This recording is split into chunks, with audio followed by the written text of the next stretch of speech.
ஹரிகரன். அவர் சொல்கிறாரு, நான் தான் இதை ஆர்கனைஸ் பண்ணேன். ஏற்கனவே ஆற்காடு சுரேஷோட கொலை வழக்கில் ஆம்ஸ்ட்ராங் பேர் வந்து பின்னாடி இருந்ததாக சொல்லப்படுது. அதால் அவங்கள போய் பிடிச்சோம்னா அவனுங்க வந்து லேபிளுக்காக அந்த பேர் எடுத்துப்பாங்க அப்படின்னு அவங்கள போய் பிடிச்சோம். இப்போ அவங்கள போய் பிடிச்சல, பிடிக்கும்போது அப்போ நீ தானே பணத்தை கொடுத்துருக்கணும்.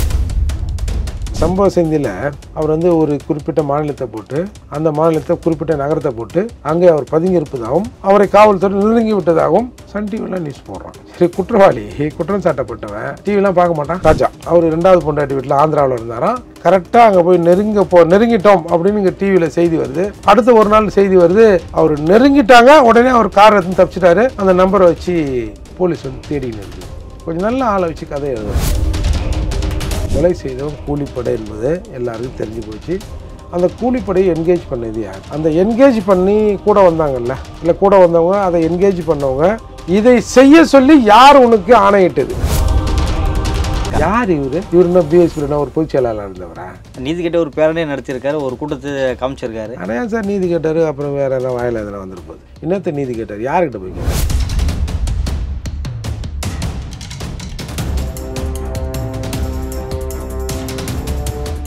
ரியல் ஒன் நேயர்களுக்கு வணக்கம். இன்றைய நேர்களுக்காக நம்முடைய நேராக புரட்சி தமிழகம் கட்சியின் தலைவரும் வழக்கறிஞர் பண்ண திரு ஏர்போர்ட் மூர்த்தி அவர்கள். வணக்கம் சார். ஆம்ஸ்ட்ராங் கொலை தொடர்பாக சீசிங் ராஜா அவர்களிடம் அவர்கள் தொடர்பான 4 நபர்களிடம் விசாரணை நடப்பதாக தகவல் வந்துட்டுருக்கு. இந்த விசாரணை எப்படி பார்க்குறீங்க சார்? என்ன பண்ணலாம் சொல்லுங்கள்.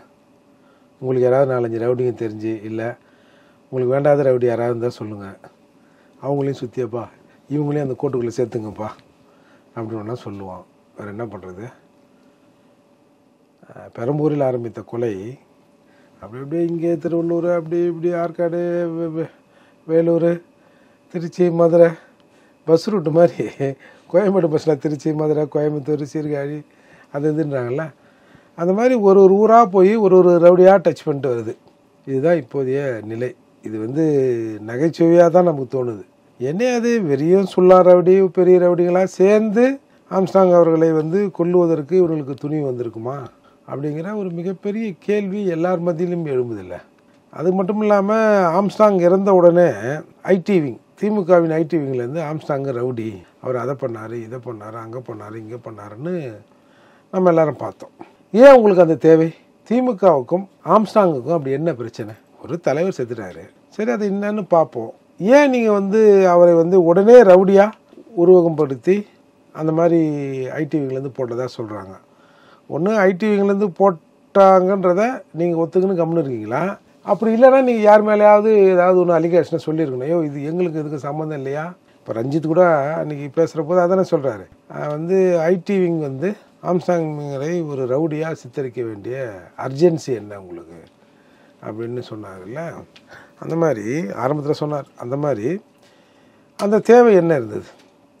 இப்போ நீங்கள் பார்த்தீங்கன்னா, அன்றைக்கு அவரை ரவுடியாக காண்பிக்க முற்பட்டதும் இன்றைக்கு வெறும் ரவுடிகளை சுற்றியே இந்த வழக்கு சுற்றி வரதும் பார்த்தோம்னா, ரவுடிகளுக்குள் மோதல் முடிஞ்சது. அதோட இந்த வழக்கை முடித்து கொள்ள அரசு விரும்புதுன்னு தான் நான் பார்க்குறேன். ஆனால் இன்றைக்கி நீங்கள் ஆம்ஸ்ட்ராங் கொலை தொடர்பான இந்த சோஷியல் மீடியாக்களில் வருகிற பதிவுகளை பார்த்தீங்கன்னா, மொத்தமாக ஒரு 200 பதிவு இருக்குதுன்னு வச்சிங்களேன். 200 பதிவிலும் ஒரு காமன், ஒரு 200 பதிவில் கிட்டத்தட்ட ஒரு 100 பதிவுக்கு மேலே ஒரு காமன் ஃபேஸ் எல்லா அந்த முகப்புலையும் இருக்குது. அது திமுகவில் இருக்கிற ஒருத்தரோட காமன் ஃபேஸ். அந்த ஃபேஸ் எப்படி எல்லாத்துலேயும் வந்து வைக்கப்படுது? இப்போ நக்கீரன் பிரகாஷ் பேர் சொல்லி பேசுவேன். அவர் தான் முதல்ல வந்து ஆம்ஸ்ட்ராங் பெரிய ரவுடி, நான் சின்ன வயசுலேருந்தே நானும் அந்த கையும் ஒன்றா தான் இருந்தோம் அப்படிலாம் சொல்கிறாரு. அப்புறம் நான் அதை பண்ணுவேன், இதை பண்ணுவேன், எனக்கு எல்லாமே தெரியும். அப்புறம் வந்து 50 கோடி ரூபா வந்து இதுக்கு வந்து அட்வான்ஸ் கொடுத்தது அவரையும் தெரியும். ஆம்ஸ்ட்ராங் வந்து ஒரு 2500 கோடி ஒருத்தங்க மிரட்டினார், அந்த மிரட்டினாலையும் தெரியும். ஆனால் நான் இப்போ யாரையும் சொல்ல மாட்டேன் அப்படிலாம் சொல்கிறவர். அதே பிரகாஷ் வந்து முந்தினத்தை ஏதோ ஒரு பிரபல தொலைக்காட்சி நிறுவனத்துக்கு சொல்கிறாரு, திமுக அமைச்சரின் பெயர் ஒருத்தரோட அடிப்படுது. அப்படிலாம் இல்லைங்க, அவர்லாம் இல்லை, அதுக்கு எனக்கு சம்மந்தம் இல்லை. அதாவது அந்த நிறுவனத்தின் செய்தியாளர் கேட்டால் கூட பரவாயில்ல, என்னங்க அவரோட பேர் அடிப்படுது, என்னங்க சொல்ல வரீங்க, எல்லாத்துலேயும் அவர் மூஞ்சி இருக்குதே அப்படின்னு கேட்டிருந்தா கூட இவர் வந்து இல்லைன்னு சொல்லலாம். வாலண்டாக போய் எங்கள் அப்பா குதிரைக்குள்ளே இல்லை அப்படின்ற மாதிரி இவராக சொல்கிறாரு. அது ஒரு பக்கம் இருக்கட்டும். அப்போது அதால் தான் வந்து மாயாவதி அப்போது இந்த காரணத்தையும் மாயாவதி சொல்லிய காரணத்தையும் கனெக்ட் பண்ணோம்னா மாநில அரசு இதில் தலையீடு இல்லைன்னா சிபிஐ விசாரணை வச்சுட்டு போங்க அப்படின்னு மாயாவதி சொன்னதாக இருக்கட்டும், நம்ம மத்திய அமைச்சர் அத்வாலே சொன்னதாக இருக்கட்டும், ராமதாஸ் அத்வாலே சொன்னதாக இருக்கட்டும், இல்லை தமிழகத்தில் இருக்கிற எங்களை மாதிரி எடப்பாடியார் நம்ம மற்றவங்க எல்லாரும் சொன்னதாக கூட இருக்கட்டும். அப்போ இது எல்லாத்தையும் கனெக்ட் பண்ணோம்னா நம்மளும் இந்த இன்டர்வியூவில் ஒரு மூஞ்சி வச்சிடலாம் போல இருக்குது. அப்படி ஒரு முடிவுக்கு நம்ம வரோம். ஆக இன்றைக்கி என்ன சொல்கிறாங்க, ஃபஸ்ட்டு ஒரு அந்த A1 திருவேங்கடத்தை சுட்டு கொண்டாங்க. அதுலேயே நம்ம கடுமையாக பல இடங்களில் பேசியிருப்போம் அது உண்மைத்தன்மை என்னன்னு. அதே மாதிரி 9ஆம் தேதி 5ஆம் தேதி படுகொலை, 9ஆம் தேதி தேசிய ஆணையம், supreme court registrar, high court registrar, Delhi CBI, Chennai CBI அப்படின்னு மாநில தாழ்த்தப்பட்டோர் ஆணையம் அப்படின்னு பல இடங்களுக்கு ஒரு புகார் தரப்பட்டது. அந்த புகாரில் என்னவெல்லாம் நீங்கள் செய்யணும், இது நடந்துரும் அப்படின்னு அந்த புகாரில் எழுதியிருக்காங்களோ அது எல்லாமே ஒன்று ஒன்றா நடந்துக்கினே வந்தது. ஏதோ ஜோசியம் பார்த்து எழுதின மாதிரி இருந்தது அந்த புகார். அப்போ இதையெல்லாம் நம்ம கனெக்ட் பண்ணி பார்க்குற போது இன்றைக்கு ஒரு அறிகரனா, அட்வொகேட் அறிகரன் அவர் சொல்கிறாரு, நான் தான் இதை ஆர்கனைஸ் பண்ணேன். நீ ஆர்கனைஸ் பண்ணுற அளவுக்கு உனக்கு என்ன தேவை இருந்தது? இல்லை உன்னை யார் ஆர்கனைஸ் பண்ணா? நீ மலர்கொடிங்கிற ஒரு இதில் சம்மந்தப்பட்ட ஒரு பெண், தோட்டம் சேகரோட மனைவி. அப்போ அவங்க கூட ஜூனியராக இருந்தேன். நீ ஒன்றும் பெரிய கோட்டீஸ்வரன் இல்லை, நீ பெரிய இன்டர்லிஸ்ட் தொழிலதிபர் இல்லை, நீ பெரிய ஸ்கிராப் பிஸ்னஸ் பண்ணுற ஆளும் நீ இல்லை. நீ சும்மா ஒருத்தர்கிட்ட ஜூனியராக இருக்கிற நபர் தானே. அப்போது உனக்கு என்ன தேவை? நீ எப்படி இந்த கொலையில் நாம் யாரையாவது வச்சு போட்டோம்னா, ஏற்கனவே ஆற்காடு சுரேஷோட கொலை வழக்கில் ஆம்ஸ்டாங் பேர் பின்னாடி இருந்ததாக சொல்லப்படுது. அதால் அவங்கள போய் பிடிச்சோம்னா அவனுங்க லேபிளுக்காக அந்த பேர் எடுத்துப்பாங்க அப்படின்னு அவங்கள போய் பிடிச்சான். இப்போ அவங்கள போய் பிடிச்சல, பிடிக்கும் போது அப்போ நீ தானே பணத்தை கொடுத்துருக்கணும். இந்த மாதிரிப்பா நடக்க போகுது, நீங்கள் செய்யுங்கன்னு. உடனே ஆற்காடு சுரேஷின் தம்பி தன் கையில் இருந்த பிரேஸ்லெட் எடுத்து விற்று ஏதோ 4-4.5 லட்சமோ ஏதோ கொடுத்ததாகவும், அதை வைத்து தான் சம்பவ செந்திலுக்கு அந்த காசு அனுப்பி அந்த இது நாட்டு வெடிக்கொண்டெலாம் வாங்கின மாதிரி ஒரு ஃப்ரேமை வெளியில் சொல்கிறாங்க. அப்போது நீ என்ன பண்ணியிருப்ப, முதல்ல இங்கே பாரு, நாங்கள் அடிச்சு தந்துடுறோம், நாங்கள் அதை இது பண்ணி தந்துடுறோம், வேலையை முடிச்சு தந்துடுறோம், நீ சரண்டர் ஆகிக்க, நீ கேஸ் எடுத்துக்க, உனக்கு பேரும் வரும், அதுக்கப்புறம் காசு கூட வரும், நீ அதை வச்சு நீ போய்ச்சிக்கோ அப்படின்னு அவனுக்கு இவர் காசு கொடுத்தாருனா ஒரு அர்த்தம் இருக்குது. அப்படி தான் இயல்பாக நடக்கும். இப்போ நீ பேர் எடுத்துங்க, நாங்கள் செஞ்சுருவோம், எங்களுக்கு எந்த பிரச்சனையும் வரக்கூடாதுன்னு பல கூலிப்படைகள் கொலைகள் செய்வது தமிழகத்தில் சர்வசாதாரணமாக இப்போ நடக்குது. அப்போது நீ பணம் கொடுக்காம நீ வாங்கினன்ற அந்த கதையை எங்களையும் நம்ப சொல்கிறேன். சரி, கொலை நடந்தது. கொலை நடந்த உடனே இங்கேருந்து திருவள்ளூருக்கு அந்த செல்ஃபோன் போயிட்டு வந்ததா? இங்கேருந்து நேராக திருவள்ளூருக்கு எதில் போனேன்? நடந்து போனியா, இல்லை வாக்கிங் கீக்கிங் எதனா போனியா, இல்லை 2 வீலரில் போனேன், சைக்கிளில் போனேன், எதில் போனேன்? நேராக போய் அங்கே போய் கொடுத்துட்டு திருப்பி எல்லோரும் இங்கே கொலையாளிகள்லாம் இங்கே சரண்டர் ஆகிட்டாங்களா? என்ன அது ஒன்றுமே புரியலையே எனக்கு. கொஞ்சம் நல்ல ஆளை வச்சு கதை எழுதுகிறோம். அப்பேற்பட்டவன் இன்னைக்கு போகிறான், நீதிமன்றத்தில் ஆஜராக வந்தபோது அழுதாரு, புரண்டாரு. ஏன் நீ ஒரு ஜூனியர் அட்வொகேட் தானே, உனக்கு தெரியுமில்ல. நீதிமன்றத்தில் போலீஸ் கஸ்டடி கேட்டால் மேஜிஸ்ட்ரேட் என்ன கேள்வி கேட்பார், அக்யூஸ்டுக்கு என்ன சொல்லணும்னு நம்ம தானே சொல்லி கொடுத்துருப்போம். நீங்கள் சாதாரணமாக சிறைக்கு போனீங்கன்னா வக்கீலே தேவையில்லை, சக விசாரணை கைதிக்கிறான்ல அவனே சொல்லி கொடுப்பான். இங்கே பாரு, உன்னை கஸ்டடி எடுக்க வந்துக்கிறாங்க, நீ போயிட்டு இந்த மாதிரி சொல்லணும், சார் நான் போனேன்னா என்னை உடலாலும் மனதாலும் துன்புறுத்துவாங்க அப்படின்னு சொல்லணும், நான் கஸ்டடிக்கு போக விரும்பலை, எதாக இருந்தாலும் நான் நீதிமன்றத்திலே என்னை விசாரிக்க சொல்லுங்கள், நான் ஏற்கனவே கைது பண்ணி போலீஸ் என்னை 2 நாள் 3 நாள் வச்சுருந்தாங்க, நான் எல்லாத்தையும் சொல்லிட்டேன், என்கிட்ட வேறு உண்மை இல்லை, நான் நேரடியாக கோர்ட்டில் சரண்டர் ஆகியிருந்தால் கூட பரவாயில்ல, போலீஸுக்கு போயிட்டு தான் வரேன், நான் எல்லாத்தையும் அங்கேயே சொல்லிட்டேன் சாமி, என்னை இவங்க கொண்டு போனாங்கன்னா என் உயிருக்கு அச்சுறுத்தல் இருக்குது, அதால் என் உடலாலும் என்னை மனதாலும் இவர்கள் துன்புறுத்துவார்கள், அதால் நீதிமன்றம் இந்த கஸ்டடிக்கு அனுமதி தரக்கூடாது அப்படின்னு இவன் பங்குக்கு அவன் சொல்லுவான். போலீஸே நாங்கள் அதெல்லாம் ஒன்றும் செய்ய மாட்டோங்கன்னு போலீஸ் அது பங்கு சொல்லும். போலீஸ் சாதாரணமாக ஒரு வாரம் கேட்குறான்னு வச்சுங்க, மேஜிஸ்ட்ரேட் பார்த்து எப்பா உனக்கு வேணாம் அவனுக்கு வேணாம் ஒரு 4 நாள் எடுத்துங்க அப்படின்னு, அதில் ஒன்றும் சட்டத்திலலாம் இல்லை இந்தந்த இதுக்கு இவ்வளோ நாள் கொடுக்கணும், இந்த கோரிக்கைக்கு இவ்வளோ நாள் கொடுக்கணும்லாம் இல்லை. மேஜிஸ்ட்ரேட்டாக பார்த்து என்ன நீ 7 நாள் கேட்குறியா, நீ போக மாட்டேன்றியா, சரிப்பா ஒரு 4 நாள் வச்சுக்கப்பா, இங்கே பாரு துன்புறுத்தக்கூடாது, எப்படி கூட்டு போகிறீங்களோ அப்படியே கூட்ட ஆரணும், அவன் சாப்பாடு வேலைக்கு வேலை சாப்பாடு இருக்கணும், மேலே கையை வச்சிங்கன்னு தெரிஞ்சதே நான் கடுமையாக நடவடிக்கை எடுத்துருவேன் அப்படின்னு சொல்லுவார். அப்படி சொல்லி தான் எல்லா கஸ்டடிலையும் அனுப்புவாங்க. எப்போனே கேட்ட உடனே டக்குன்னு கொடுத்துட மாட்டாங்க. அப்படி கஸ்டடி வாங்குறது தானே என்கவுண்டர் ஆகுது. நான் அப்பயே சொன்னேன்ல ஒழுங்காக கூட்டு வரணுன்னு, எதுக்கு சுட்டிங்க அப்படின்னு எந்த மேஜிஸ்ட்ரேட் அது கேட்டிருக்காங்களா? இது எல்லாருக்கும் தெரியும். இப்போ ஹியூமன் ரைட்ஸ் இருக்குது, மனித உரிமைகள் ஆணையம். மனித உரிமை உயிர் தானே அது. இப்போ நேராக அது வந்து சம்பவம் அந்த இடத்துக்கு வந்ததா?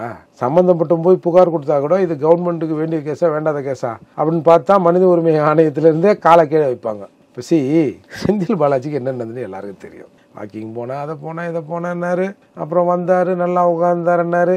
அப்புறம் எப்போ ஒன்று நாங்கள் அரெஸ்ட் பண்ணி சம்மன் கொடுத்து ஒன்று ஆஃபீஸுக்கு கொண்டு போனோடனே நெஞ்சை பிடிச்சின்னு விழுந்தார். அப்புறம் ஒன்றுக்கு வேறு வந்துருச்சுட்டாங்க. அதை வந்து டிஆர் பாலு கூட சொன்னார், நீங்கள் என்ன குடும்பப்படுத்திருந்தா அவர் சிறுநீர் கழிச்சிருப்பார் பேண்ட்லேன்னு அந்த அவர் வேற சொல்லி அசிங்கப்படுத்தினார்னு வைங்க.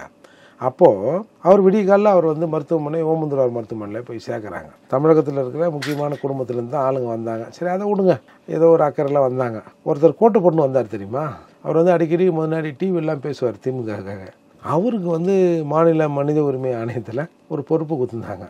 அந்த பேரை சொன்னால் அது இன்னொருத்தர் பேரை அசிங்கப்படுத்துற மாதிரி இருக்குன்னு அந்த பேரை சொல்லலை. உடனே அவர் நேராக எல்லாம் அந்த கோட்டை எடுத்து அயன்கின் பண்ணிக்கிட்டான்னு சொல்லிட்டு ஒரு கோட்டை போட்டு நேராக போய் அவர் பார்த்துட்டு, ஆமாம் அவருக்கு வந்து இங்கே காயம் இங்கே காயம் அங்கே காயம்லாம் இருக்குது, இது மிகப்பெரிய மனித உரிமை மீறல் தான் அப்படின்னு சொல்லிட்டு போனார். அப்புறம் என்ன பண்ணாருன்னு தெரியல. கடைசியாக தமிழகத்தில் நடந்த பெரிய மனித உரிமை மீறல் எதுனா மகத்தான தலைவர் உத்தமர் வந்து நம்ம செந்தில் பாலாஜிக்கு தான் நடந்தது. அதுக்கப்புறம் எந்த மனித உரிமை மீறலும் தமிழகத்தில் நடக்கலை. ஏன்னா நடந்தது தான் ஆணையம் வந்திருக்கும்ல.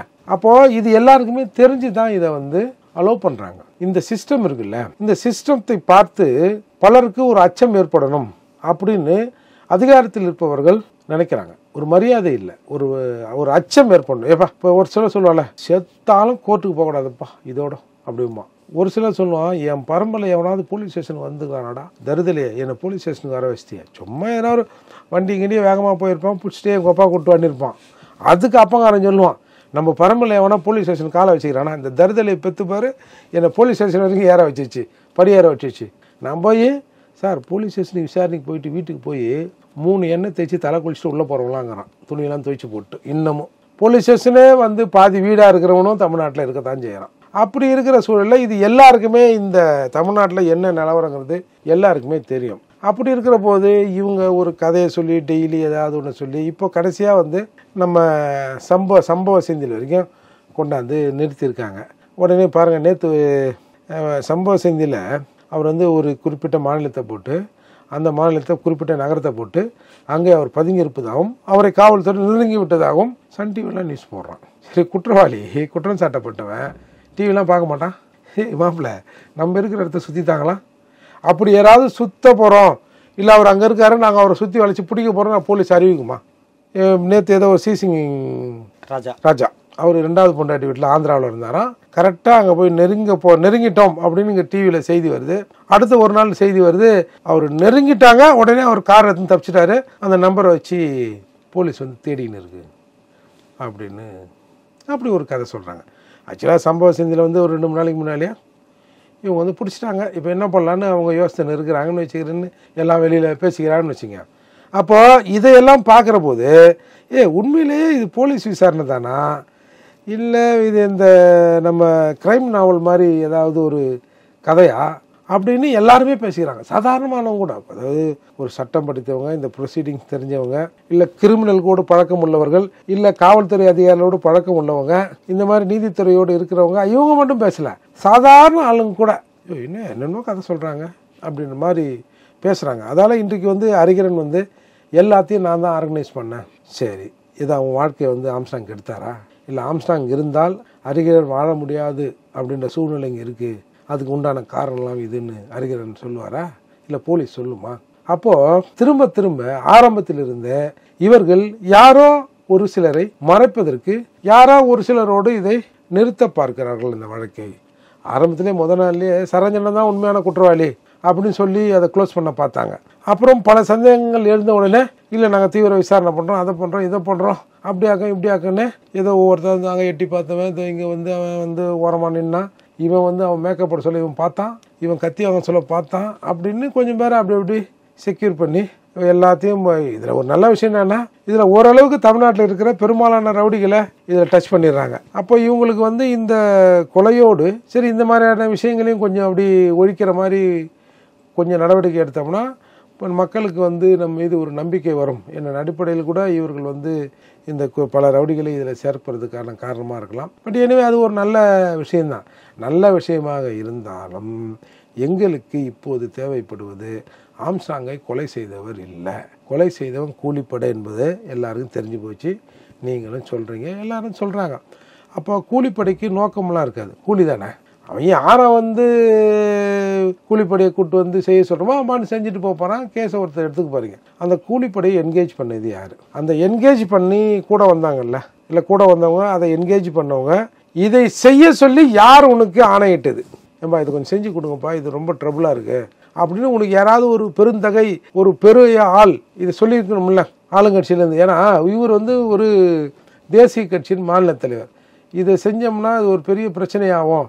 நம்ம ஸ்டேட் தானியா, நம்ம தானியா, நம்மளை மீறி என்ன அங்கே நடந்துட போகுது, நான் பார்த்துக்க நான் தான் இருக்கிறேன்ல அப்படின்னு யாராவது அதிகாரத்தில் உள்ளவர்கள் யாராவது சொல்லணும்ல. அப்போது அந்த அதிகாரத்தில் உள்ளவர் யாருன்னு எல்லாருக்கும் தெரிஞ்சு போச்சு. எல்லாரும் இந்த மாதிரி நான் சொன்ன மாதிரி ஏற்கனவே அந்த சேனல்களில் அவரோட படத்தை பர் பண்ண விடவும் இல்லை, அப்படியே வச்சுட்டு போட்டால் அதுக்கு கூடுதலாக ஒருத்தருக்கு இது தெரிஞ்சுதான் நடந்திருக்குன்ற மாதிரியும் அதையும் சொல்லிட்டானுங்க. ஒரு படி மேலே போய் இந்த பிஜேபிக்காரங்களுக்கு குசும்பு 2 பேரையும் சொல்லியே பேசிட்டானுங்க. பேசிட்டு இப்போது ஒன்று இதில் 2 பேரை சொல்லி பேசுகிறாங்கல்ல, இந்த 2 பேரும் போய் போலீஸில் புகார் கொடுத்துருக்கணும், இல்லை அப்ஜெக்ஷனாகவும் சொல்லணும். என்ன இந்த மடைய மாதிரி இருந்தாலும் என்னையே சொல்லி பேசுகிறான், என்னது அந்த சேனலு, அது மேலே நான் ஒரு புகார் கொடுக்குறேன் அப்படின்னாவது கொடுத்துருக்கணும். ஒருவேளை அவங்க செய்தி இன்னும் பார்க்கலையே என்னமோ சார். ஒன்றில் வந்தால் பரவாயில்ல சார், நான் தான் சொன்னேன் ஒரு 200 செய்திகள் இந்த மாதிரி இருக்குன்னா 100 செய்தியில் அவர் படங்குது. எப்படி கடந்து போகிறீங்களா? ஏன் அதை தொட்டு ஒன்றை தொட்டு என்னையை தொட்டுற போகுது அப்படின்ற பயமா? நியாயமா என்ன பண்ணணும்? இது வந்து அவதூறுன்னு ஒரு கண்டனமாக சொல்லலாம். நீ கம்ப்ளைண்ட் கூட கொடுக்காதீங்க, அது குறித்து விசாரணை பண்ணணும் சொல்லாதீங்க. ஒரு கண்டனமாவது இது மாதிரி இவங்க வந்து என்னைய பேசுகிறாங்க அப்படின்னு ஒரு கண்டனம் சொல்லணும்ல. ஏன் சொல்லலை? இல்லை இப்படியாவது சொல்லுங்கள். இந்த படுகொலை நடந்த உடனே அஞ்சலைன்னு ஒரு பொம்பளை இந்த நம்ம புளியாந்தோப்பில் இருக்குது, அது கஞ்சா வியாபாரி, அது பிஜேபியில் இருந்தது. நாங்கள் வந்து வேணும்னே பிஜேபி தான் இந்த கொலையில் சம்மந்தப்பட்டிருக்குன்னு நாங்கள் சொன்னோம், அதுக்கு ரிவெஞ்சாக தான் அதுலேருந்து ஒரு 2-3 பேர் எங்கள் பேரை சொல்கிறாங்க அப்படியாவது சொல்லி தொலைங்களேன்டா. அதையும் சொல்ல மாட்டேறீங்க. அப்போது இது ஒரு மிகப்பெரிய குழப்பத்தை மக்கள்கிட்ட ஏற்படுத்துது இல்லை. நீங்கள் விசாரணையை ஒழுங்காக செய்ய போகிறதில்லன்னு மக்கள் பேசிக்கிறான். ஏன் உங்கள் மேலே குற்றச்சாட்டு வச்சா அதிகம் கம்முனுக்கிறீங்க அப்படின்னு மக்கள் பேசிக்கிறாங்க. இன்றைக்கு இந்த கொலை வழக்கு வெறும் ரவுடிகள் சண்டையா முடிப்பதற்கு அரசு நினைக்குது, இல்லை அந்த அரசாங்கத்தில் இருக்கிற வலிமை வாய்ந்தவர் நினைக்கிறாருன்னு இன்னைக்கு தெளிவாக பேசப்படுது. அதால் நாம் பார்ப்போம், இன்னொரு 4-5 நாளில் ஏதாவது சத்தங்கத்தம் கேட்குதான்னு பார்ப்போம். இப்போ ஹரிகரன் வாக்குமூலம் வந்து சொல்லியிருக்காரா இல்லை சொல்லப்பட்டிருக்காரா? அந்த கர்மம் முடிச்சவன் என்ன சொன்னான்னு எவனுக்கு தெரியுது? போலீஸாக சொல்கிறது தானே. இப்போ போலீஸாக ஒரு ஸ்டேட்மெண்ட்டை கொடுக்குறாங்க, பட் இதுக்கு வேல்யூவான காரணத்தை சொல்லணும்ல. ஹரிகரன் வந்து அதை ஆர்கனைஸ் பண்ணதாக கூட இருக்கட்டும், போலீஸ்கிட்ட அவர் சொன்னதாக கூட இருக்கட்டும், இன்ன காரணத்துக்காக நான் ஆர்கனைஸ் பண்ணுங்க அப்படின்னு ஒரு நம்ப தகுந்த காரணத்தை சொல்லணும்ல. அந்த காரணத்தை இன்னும் போலீஸ் வெளியில்லையே. அப்படியே ஹரிகரன் சொல்லியிருந்தான்னா, சார் நான் தான் சார் பண்ணேன்னா, நாயா எதுக்கு பண்ணேன், ஏன் பண்ணேன் சொல்லு அப்படின்னு போலீஸ் கேட்கும்ல. நான் தான் சார் பண்ணேன், நீ தான் பண்ணேன், சரி பரவாயில்லப்பா சார், இவர் ஹரிகரன் தான் சார் பண்ணார், சார்ஜ் ஷீட்டை போட்டுருவோம் சார், கேஸை ட்ரையலுக்கு ஏற்றிடுவோம் சார். அப்படி நடக்குமா? நடக்காது இல்லை. அப்போது போலீஸ் அந்த காரணத்தை சொல்லலை, அதால் இந்த காரணத்தை எங்களால் நம்ப முடியாதுன்னு நாங்கள் வெளிப்படையாக சொல்கிறோம். ஃபர்ஸ்ட்டு வந்து பொன்னை பாலு சொன்னார், அதுக்கப்புறம் A1 திருவேங்கடமாக இருந்தது சொன்னாங்க. இப்போ இவர் தான் ஸ்கெட்சு போட்டதா சொல்லப்படுது. இந்த 2 முரண். அதுதான் ஸ்கெட்சை போடுறதுக்கு உனக்கான தேவை என்ன? நீ அவ்வளோ பெரிய அப்பாட்டக்கரா? நீ சாதாரண ஒரு ஜூனியர் அட்வொகேட்டு. உன் பேரே எங்களுக்கு இப்போ தான் தெரியுது. இப்போ இதில் இவ்வளோ ரவுடிங்கெல்லாம் சொல்கிறாங்கல்ல, இவங்க ரவுடிங்கெல்லாம் சொல்கிறாங்க. இதில் மலர்கொடி அவங்க வந்து நம்ம தோட்டசேகரோட மனைவி. சரி ஓகே, அவங்க ஒரு பேக்ரவுண்ட் உள்ளவங்க. அவங்க பையனும் ஒரு கொலை கேஸில் இருக்கார், மயிலை சிவா கொலை கேஸில் அந்த பையன் இருக்கான். சரி, அவங்க ஒரு ரவுடி. கேஸ் பேக்ரவுண்டை வச்சு தான் நம்ம ரவுடின்றோம். இதுக்கு முன்னாடி மலர்கொடின்னு ஒரு ரவுடி அதிமுகவில் இருக்குது, அது வக்கீலாக இருக்குது அப்படின்னு யாருக்காவது தெரியுமா? பிஜேபியில் அஞ்சலைன்னு ஒரு ரவுடி இருக்குது, அது பிஜேபியில் இருக்குது, அது ஆற்காடு சுரேஷோட 3வது பொண்டாட்டி, நெருங்கிய தோழி அப்படின்னு சொல்கிறான். பொண்டாட்டி, மனைவி, துணைவி, இணைவி, ஏதோ ஒன்று அப்படின்னு யாருக்காவது தெரியுமா? ஹரிகரன் ஒரு வக்கீல், மலர்கொடி கிட்ட ஜூனியராக இருக்காரு, அவரும் ரவுடி தெரியுமா? ஹரிதரன் ஒரு வக்கீல் தானே அவரு, ஹரிதரன் கவுன்சிலர், அந்த கவுன்சிலரும் ஒரு ரவுடி நமக்கு தெரியுமா? ஏன்னா எங்களுக்கு தெரிஞ்செல்லாம் ஒரு 5-6 ரவுடி தெரியும். பேப்பரில் அங்கே இங்கே செய்தி கேள்விப்பட்டிருப்போம், பல விஷயங்களில் நாம் வந்து பார்த்துருப்போம், போயிருப்போம். புதுசாகுது. நீங்கள் பிடிக்கிறவங்க எல்லாமே ரவுடியாக இருக்கிறான். எப்படி இது? பொன்னை பாலு ரவுடி, திருவேங்கடம் ரவுடி, அந்த கூட இருக்கிறவங்க பேர் இன்னும் வெளியில் தெரில, தெரிஞ்சால் அதுங்களும் சொல்லானுங்க, அதுங்களும் ரவுடி தான், சின்ன சின்ன ரவுடிங்க அதுங்க அப்படின்னு சொல்லிடுவாங்க பொழுது. அப்போது இந்த கொலை வழக்கில் நீங்கள் யாரெல்லாம் குற்றம் சாட்டுகிறவர்களோ அவர்கள் முழுக்க இதுவரை ரவுடிகளாகவே இருக்கிறார்கள். இல்லை ஏதாவது ஒரு தொழிலதிபரை பிடிச்சி இந்த தொழிலதிபர் தான் வந்து ஆம்ஸ்ட்ராங் வந்து ஏதோ பண்ணார் போனார், இவங்க 2 பேருக்குமான முரணில் தான் இந்த தொழிலதிபர் தான் இவ்வளவு செலவு பண்ணி, இவர் பெரிய கோட்டீஸ்வரர், நிறைய செலவு பண்ணி இதை வந்து அதிகாரிகளை விட்டு ஆர்கனைஸ் பண்ண சொன்னார், அப்படியாவது ஒருத்தனை காட்டுங்க, நாங்கள் கொஞ்சமாவது மக்கள் நம்புவாங்க. எதுவுமே இல்லாமல் சும்மா 1000க்கும் 500க்கும் பெட்டிஷன் போடுற வக்கீல் தான் இந்த கொலைக்கு காரணம், அவர் தான் ஆர்கனைஸ் பண்ணார்னா யார் சார் நம்புவா? அப்போது யாரையோ மறைப்பதற்கு, யாரையோ காப்பாற்றுவதற்கு மேலிடத்திலிருந்து இருந்து வருகிற உத்தரவை அப்படியே இவங்க வந்து எக்ஸிக்யூட்டிவ் பண்ணுறாங்க அப்படின்னு தான் நம்ம வந்து இதில் பார்க்க வேண்டியிருக்கு. இல்லைன்னா விசாரணை வந்து பல கோணத்திலையும் விசாரிக்கப்படுது அப்படின்னு கூட நம்ம எடுத்துக்கலாம்ல சார்? அதான் சார், பல கோணத்தில் விசாரிக்கப்படுறதுனால ஒரு 2 இன்ஜினியரு, ஒரு டாக்டரு, ஒரு 2 தொழிலதிபர், அப்புறம் மற்ற அரசியல்வாதி அவன் மாட்டினோம்ல சார். வெறும் ரவுடி பேராலே மாட்டானே, வெறும் பிட் பாக்கெட்டாகவே மாட்டானே. எப்படி இது பிட் பாக்கெட்னா சின்ன சின்ன தவறு செஞ்சவன். இப்போ இவெல்லாம் நேமுடு அக்யூஸ்டா. இப்போ இதுக்கு முன்னாடி திருவேங்கன்னு ஒரு ரவுடி இருந்தார், திருமலன்னு ஒரு ரவுடி இருந்தார், வந்து ஹரிகரன் ஒரு ரவுடி இருந்தார், மலர்னு ஒரு ரவுடி இருந்தது, அஞ்சலன்னு ஒரு ரவுடி இருந்தது. இதெல்லாம் தெரியும் நமக்கு. சம்பவ செந்தில் தெரியும், சிசிங் ராஜா தெரியும், இதெல்லாம் ஓகே. அப்புறம் இன்னைக்கு வேற எதனா ஒரு ரவுடி சொல்றாங்க ஏதோ மதுரையில், அந்த ஆள் பேரும் நம்ம கேள்விப்பட்டிருக்கோம். மற்றவங்களாம் ரவுடி லிஸ்ட்லயே இல்லையே, இவெல்லாம் வாலண்டியரா வண்டியில் ஏறணும் மாதிரிலாம் இருக்கிறான். அப்போ இந்த சின்ன சின்ன ரவுடிகள்லாம் சேர்ந்து, இல்லை சின்ன சின்ன ஆட்கள், இவர்கள் நாங்கள் வைத்த பெயர் ரவுடி, இந்த ரவுடிகள் தான் இந்த கொலையை வந்து அரங்கேற்றினார்கள்னு சொன்னால் யார் சார் நம்புவான்? இல்லை இன்னும் கொஞ்சம் விசாரணை இருக்குன்னு சொல்லுங்க பார்ப்போம். இது வந்து சம்பவ செந்திலோடு இது முடிக்கிறார்களா இல்லை அதுக்கு தாண்டி போகிறாங்களான்றதை நம்ம பொறுத்திருந்து தான் பார்க்குறோம். இல்லை இன்னொரு தகவலும் தெரியுது, ஆம்ஸ்ட்ராங் தொடர்பாக பார்த்தீங்கன்னா ஒரு மணல் குவாரியில் அவரோட தலையீடு இருக்குது, ஸோ அது சம்மந்தமாக தான் இந்த கொலை அரங்கேற்றப்பட்டிருக்கலாம் அப்படின்னு சொல்லிட்டு ஒரு தகவலும் ஏதோ தெரியாமல் ஒரு நாள் மூச்சு கட்டாங்க பொழுது போலீஸு, உடனே வந்து மணல் குவாரி பிரச்சனைன்னு உடனே மணல் குவாரியே இப்போ ஜலிக்க ஆரம்பிச்சிட்டாங்க ஆளுங்க. யார் அது பினாமி, எது பினாமியாம, அது அவங்களாம இவங்களாம. அதுக்கு வந்து இப்போ இந்த சேனல்களில் செய்திகளில் வராருலாம் ஒருத்தர் படம் போட்டு அவர் தான் போய் பஞ்சாயத்து பண்ணாராம, யோ அது யாருக்கு தெரியல அவங்களது பார்த்துங்க அப்படின்னு ஏதோ சொன்னாரான்னு பல்வேறு கதைகளை சொல்கிறாங்க. ஏப்பா இது என்னடா ஒன்றை கலரி 9 வந்துடும் போலன்னு சொல்லிட்டு அதோட அந்த மணல் குவாரி பிரச்சனையை அதோட விட்டாங்க.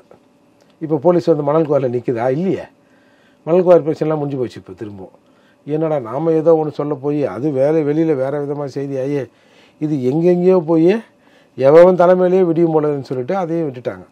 ஆனால் அந்த மாதிரி ஒரு சம்பவம் நடந்திருப்பதா எல்லாம் சொல்கிறாங்க. ஒரு மணல் குவாரியை மூடுவதற்கும் இல்லை அங்கே வந்து இந்த மாதிரி இந்த வண்டிகள் பிரச்சனையில் இவருக்கு வேண்டியவருக்கு சாதகமாக இவர் ஏதோ சொன்னார், அது வந்து ரொம்ப டிஸ்டர்பாக இருக்குன்னு அந்த மணல் குவாரிக்கு எதிராக சில வேலைகளை ஆம்ஸ்ட்ராங் செஞ்சார்ன்ற மாதிரிலாம் கூட இன்றைக்கி செய்தி சொல்கிறாங்கன்னு வச்சுங்க. சரி, அப்போது ஆம்ஸ்ட்ராங்கையே வந்து கொலை பண்ணுகிற அளவுக்கு அந்த மணல் குவாரி யாருடையது, அதுக்கு பின்னாடி யார் இருக்கா அப்படின்றதையாவது சொல்லணும்ல. சொன்னால் நம்ம நம்பிட்டு போகிறோம். ஓ இவங்களா, சரி இவங்க செஞ்சுருப்பாங்கப்பா, எப்பா அவங்க நினச்சா எல்லாம் செய்வாங்கப்பா அப்படின்னு கூட நம்ம வந்து அதை சரி நம்ம வந்து ஜீர்ணிச்சு ஆகணும் அப்படின்னு போகலாம். அதையும் சொல்ல மாட்டேறீங்க, வெறும் ரவுடி சம்பவோடு நிற்கிறீங்க. பார்ப்போம், இன்னொரு 4-5 நாளில் வெயிட் பண்ணி பார்ப்போம். சம்பவை கடந்து சம்பவ செந்திலை கடந்து அது எங்கேயாவது போய் நிற்குதான்னு பார்ப்போம். அதுதான் நம்ம இவர் கூட சொல்லிட்டார்ல ரஞ்சித்து, பார்ப்பேன் சரியாக போனால் நான் வந்து சிறப்பு பொருளாக கேட்டுருவேன். பார்த்துனுக்கிறேன் என்னன்னு தெரில. இந்த சனிக்கிழமை ஒரு ஊர்வலத்தை விட்டார், ஞாயிற்றுக்கிழமை வந்து பிஎஸ்பி நடத்திய அந்த அண்ணன் ஆம்ஸ்ட்ராங் படத்திறப்பு விழாவில் வந்தார். ஒன்றும் பெருசாக மூச்சு காட்டல, பெரிய ஆரவாரம்லாம் இல்லை. அப்படியே பிஎஸ்பிக்காரெல்லாம் அங்கே போய் அங்கே வாங்கினேன்னு எவனும் சொல்லலை. இவராக ஆளுங்களை தள்ளிக்கின்னு இவராக வந்தார், 2 பூவை போட்டார், ஏதோ ஒரு சின்ன புத்தகத்தை நாங்கள் எழுதியிருக்கோம் அப்படின்னு அதை வெளியிட்டார். அம்மா வந்து ஆம்ஸ்ட்ராங் அவர்கள் வந்து தன்னுடைய இந்த பீரியடில் பௌத்தத்தை முன்னிறுத்தினார். அதனால் நம்ம எல்லாரும் பௌத்தத்தை முன்னிறுத்துவோம் அப்படின்னு சொல்லிட்டு அவரை மூச்சு கட்டாமல் இறங்கி போயிட்டார். ஒன்றும் பெருசாக ஆரவாரம்லாம் இல்லை. அப்புறம் மறுநாள்லேருந்து எங்கன்னா பார்த்தா இந்த ஆகஸ்ட் மாதம் அவரோட தங்கநாள் படம் ரிலீஸ் ஆகாமல் அதுக்கு அவர் போயிட்டார். இல்லை ஒருவேளை பிஎஸ்பி தலைவர் புதுசாக நியமித்ததில் அவருக்கு உடன்பாடு இல்லையா, ஒரு வருத்தம் இருக்கா? யார் இவருன்னா பிஎஸ்பினா ஒரு பொதுச் செயலாளர் இருந்தவரா? நீதி கேட்ட ஒரு பேரனே நடத்தியிருக்காரு, ஒரு கூட்டத்தை காமிச்சிருக்காரு. ஆனால் சார் நீதி கேட்டார், அப்புறம் வேறு என்ன வாயில் எதனா வந்துருப்போது. இன்னத்தை நீதி கேட்டார், யார்கிட்ட போய் கேட்டார் நீதியை? பார்த்தீங்களா அந்த 8 தீர்மானத்தை? வேணாம் சார், பாவம் அந்த ஆள் ஏதோ யாரோ சொல்ல போய் யாருக்காகவோ அந்த பேரண்ணியை வந்து நடத்தினார். யாருக்காக அந்த பேரணி நடத்தப்படுதுன்னு திருமாவளவன் கரெக்டாக தெரிஞ்சு போச்சு. அவர் என்ன பண்ணிட்டாரு, ஒரு 10-15 பேரை வச்சு நடத்தினவனை திட்ட முடியாது, நடத்தினவன் எஜமான, சரி இந்த ஏவுகணை திட்டுவோம் அப்படின்னு இன்னைய வரைக்கும் இந்த ரஞ்சித்தை திட்டி கிடக்கிறானு. இப்போ நான் சொல்கிறேன்னா அதில் ஒரு அரசியல் இருக்குது. இவனுக்கு அவன் பைத்தியக்காரன், அவன் முட்டாள், அவன் பெரிய மயிரா, அவன் பெரிய இவனா, எங்கள் அண்ணங்கிட்ட கேட்டானா நடத்துறதுக்கு, அவர் வீட்டில் சாம்பார் வைக்கிறதுக்கு உங்கள்கிட்ட ஏன்டா கேட்கணும் அப்படின்னு ஒரு கேள்வி இருக்குல்ல. அதாவது இவங்க தான் அத்தாரிட்டியா, ஒன்று நீ அங்கே கேட்ப, அதால் எங்ககிட்ட கேட்டாரா அப்படியா இப்படியான்னு இன்னமும் வந்து கரைச்சி கொட்டிங்கன்னா அந்த ஆள் பண்ணு அவங்க சொன்ன வேலையை செஞ்சுட்டு அவர் பண்ணு சினிமா வேலைக்கு போயிட்டார். இப்படி தான் சார் ஆம்ஸ்ட்ராங்கோட அந்த மரணம் இன்றைக்கு அவனுக்கு ஒரு அரசியல் ஆகிப்போச்சு. நடப்பு அரசியல் குறித்து பல்வேறு கருத்துக்களை பொறுத்தமைக்கு மிக்க நன்றி.